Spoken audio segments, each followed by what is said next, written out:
Welcome back. If you're new here, welcome. I just wanted to go through some of these settings for my GH5, the way that I've set them up in my custom settings for the GH5 and the GH5S. So let's just jump right into this. This button here is on default, changes the live view between monitor, both, and viewfinder. Play button is the play button, obviously. AF/AE lock is also the same.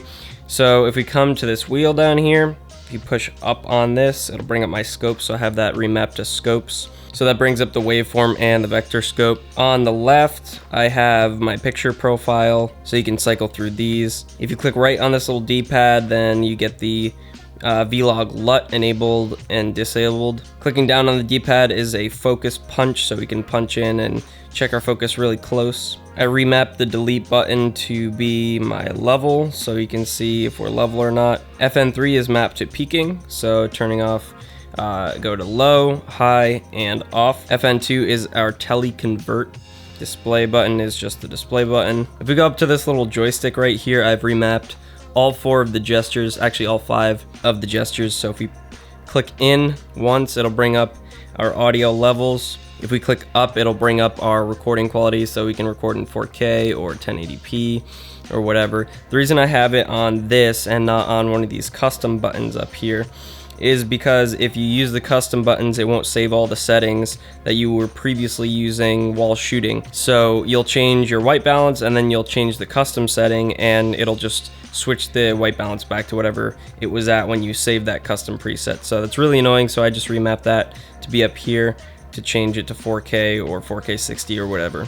Tap to the left and we get our motion picture recording format, so MOV, MP4, all these different things. I usually shoot with MP4 LPCM. The reason I have it mapped like this is because I shoot announcement videos every single week for a church that I go to, and when we shoot the announcements, I don't want to shoot everything in 4K because a lot of it is just audio. We just have graphic files over top of whatever the person's saying. So I do the intro in 4K because that's on her face, that has a video file. But then I go to MOV at 1080p, super low resolution, super low quality compared to the 4K 150 megabits because I'm not really using the video. I'm just using the audio, and I don't want to have giant file sizes taking up space on my hard drive. If we click down on this little joystick, we get synchro scan.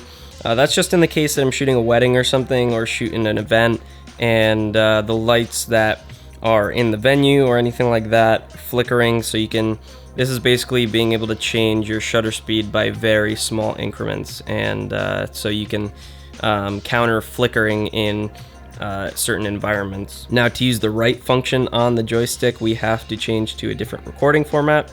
So I'm going to change over to Full HD 124, and then now we can click over and you can see that it's variable frame rate. So if you click right on this, it's variable frame rate, and you can change whether or not you want to shoot in 240 FPS or 180 or 120 or 60 or 24 or 2.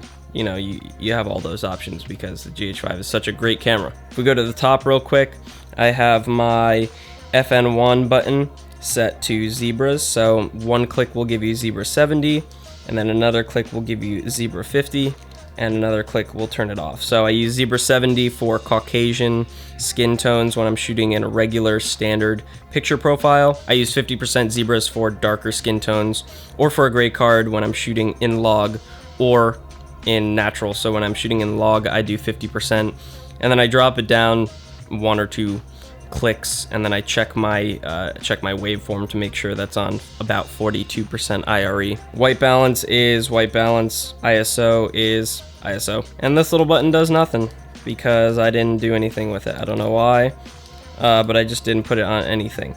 The last button that we'll look at is this one in the front. This is a button. If you click it, you will not see anything on this camera because it doesn't have that function.